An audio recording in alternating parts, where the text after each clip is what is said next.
guys, welcome back to my channel, and today I'm going to be doing this video on kiwi.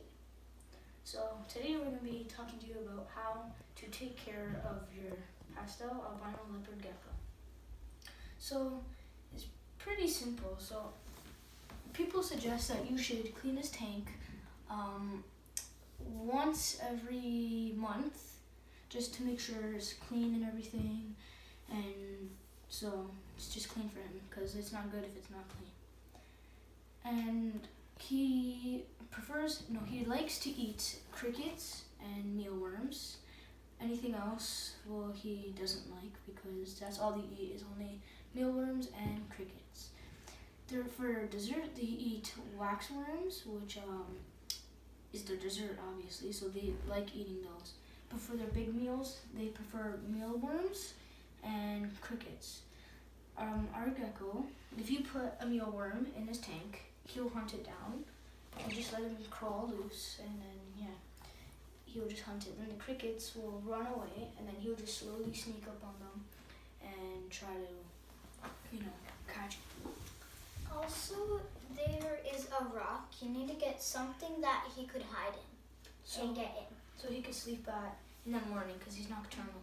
He likes sleeping in the daytime and likes being awake in the nighttime. But he likes to be played with in the night and right in the morning. So if you prefer to play with him, then do it right in the morning, or obviously the night. Secondly, give him baths so he could be clean, and if he's shedding and he's not really his shed's not really coming off of him, just put him in a little bath, and in a little Tupperware, like that one there, and just put water in there so he could just crawl in it a little bit, and then you could just sprinkle some water on top. There's also a special type of calcium for their food that you sprinkle on top. It's like a little white powder. It looks like this. And then you sprinkle it on top of their food, and so then it gives them calcium, so then they can grow. Also, you are supposed to change its water every day. Every single day. Yeah. Or else if you don't change it, then it's not really that good for him. And you can't tell its gender until it gets older. You can tell by little dots on him sometimes, or sometimes different things. Oh, kiwi! What the heck? No good. Not good. And if you're wondering who's recording this right now, it is my brother. So if you just saw a little foot, it's okay, because it's him. And it's also really important to have the tank very humid.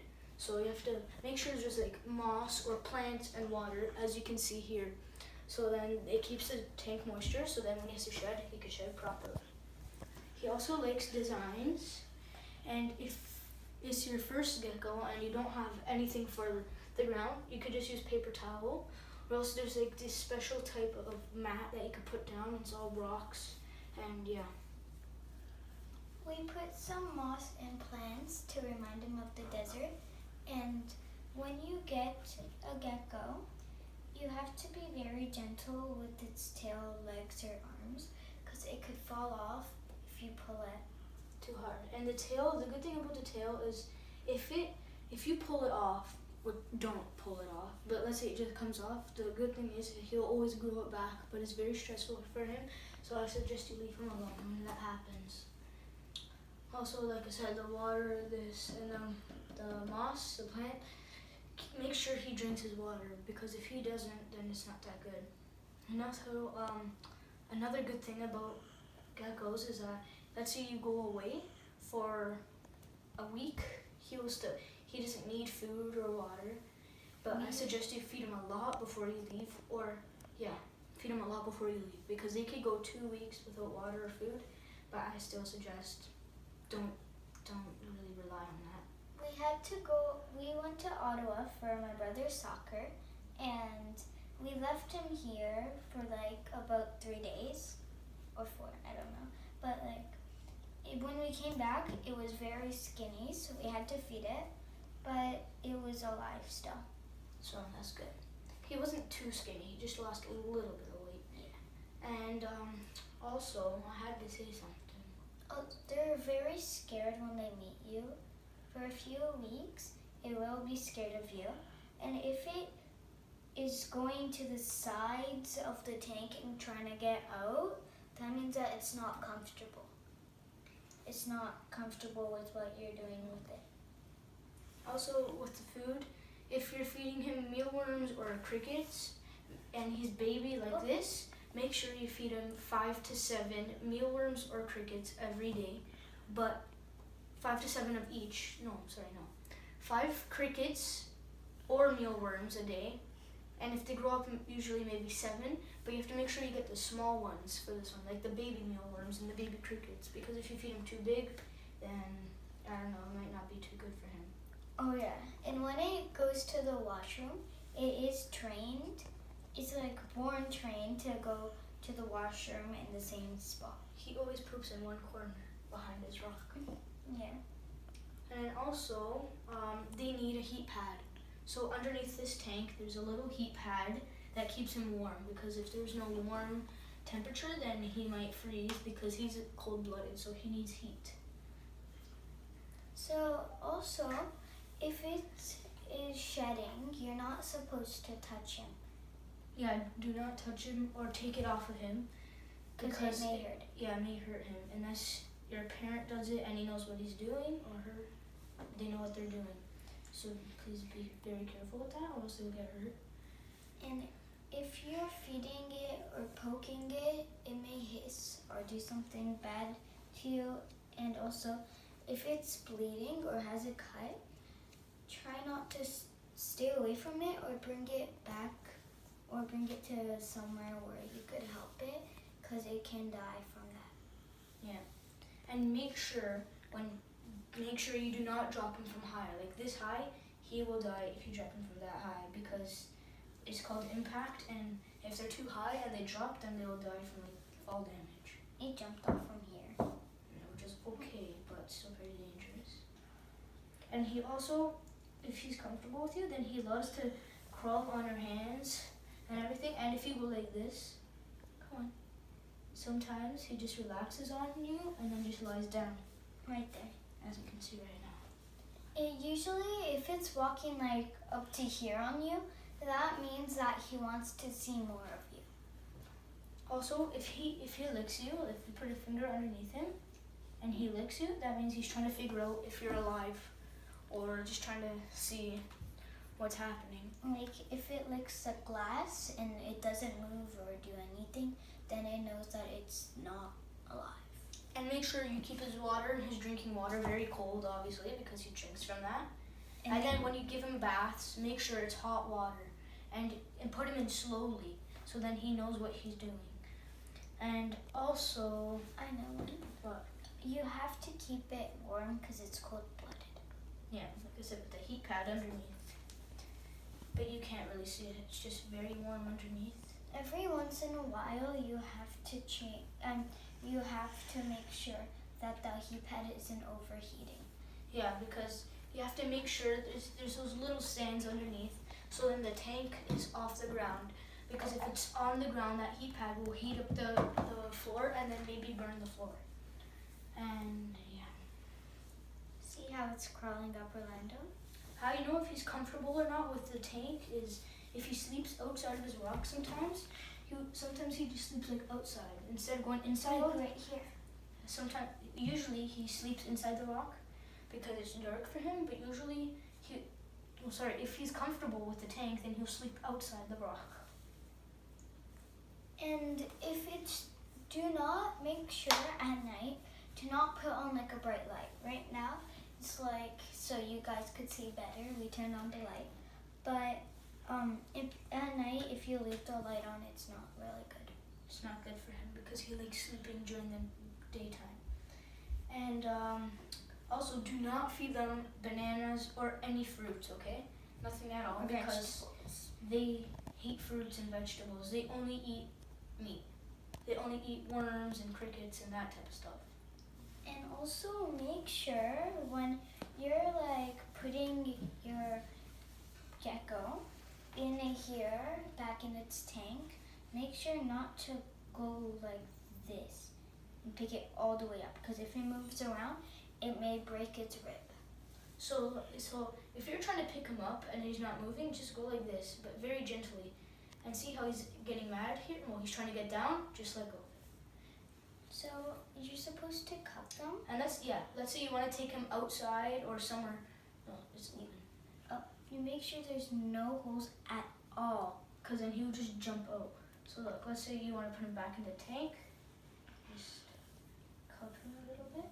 Watch out. Make sure there's a bit, like a tiny bit of air, so then it does not Cup it like this. So then you can put him in his tank safely, and then, yeah. So when you feed them, do not feed them with your hands. Well, you can, but I suggest you don't. With the crickets, there's a bag there, as you can see. But then you're supposed to put the crickets in that. So you're supposed to dump one in there. Then just mix it up with the calcium. And then we have these chopsticks. Well, toothpicks made as chopsticks. And then you just sweep them into the cage or whatever tank. Make sure you have something to hold the mealworms or crickets for what you're feeding it. Because if you squeeze it too hard, it may die, the food. So if you're feeding it a cricket, mostly you're supposed to feed it bugs, but like only crickets and mealworms. So you're feeding it a mealworm. If you squeeze a mealworm way too hard, they'll go crazy and most likely die. Yeah. So you're just supposed to pick him up with the chopsticks, put it up to his mouth like that, and then he'll just hunt, and he'll just look at it and then eat it. And with the crickets, if you just let it go in there, he'll just hunt it down. Make sure you have something like this, or like something else. Tongs. Tongs. If you're trying to feed it, because if you don't get something like that, if you just like do a spoon, it's not really gonna eat it.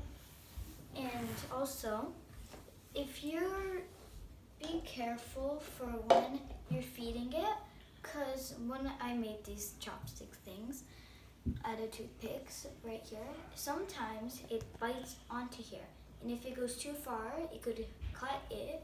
And sometimes when we feed him, he'll eat the worm and then also eat up until here.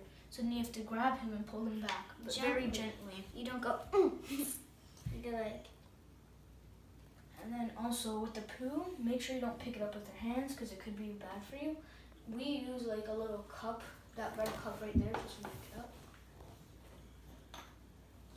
Yeah, we use that to pick up his poo. And yeah. If you leave the poo in there for too long, it may try and eat it or think it's something that's fine with it. It may stink up the tank and it could die from that. And if it eats it, it won't be good because it will start to like eat it more and more, and then it's pretty much poisonous for it. So then he'll die. Also, when his eyes are closed, they're not really closed. He's just squinting. So like during the day, he won't really he can't see during the day. So he'll squint his eyes so he can see better. Right now his eyes are open, his eyes are open. Okay, bring it back down, just be careful. And then there was one more thing I had to say. Oh yeah, you're supposed to be very, very, very, very slow with it. So if you go like this in front of it, it will scare it, and then he'll like freak out. And let's say you put him down. So watch out. Look. Let's say look, you put him down. See, he's calm right now. He's not moving. He's letting me pet him. That means he's happy with his environment. He likes us and stuff like that. But the other day, my friends came over, and my sister's friends came over, and he was like running all over the place, getting scared, trying to run on the walls and stuff like that. But as you can see right now, he's crawling up my hand, staying still. When he was on the ground, he was just walking calmly. And that's how you know if he likes it. Also, when you have it, do not go like this. Let's say this is the gecko. If you put it down, like and you look away and nobody else is like there to watch it, He will just wander away. He'll go like just this. walk away slowly. And sometimes if it's scared or if it wants to see something, it'll go like this, so fast. And the good thing about them is that they don't carry any diseases.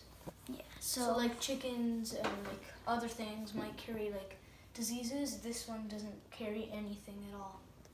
So no salmonella and stuff like that. Nothing. You also need to wash your hands after touching him or playing with him. It's kind of weird, but since we have like a different skin from it. Yeah, let's say you have dirty hands or stuff like that. You have to wash your hands, or else if you touch him without let's say you have dirt on your hands and then you touch him, you could get him very sick.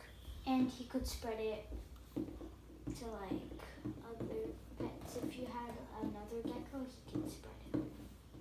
And I don't know if I said this already, but you have to make sure the bath water is warm. Because if the bath water is not warm, then it will be very bad for him because he's cold-blooded, so he likes heat. That's why if your hands are really pretty cold, he will just like walk right off your hands. And we keep rocks in there as decoration for him, so then he can just have fun in there. I hope you guys enjoyed this video about our gecko.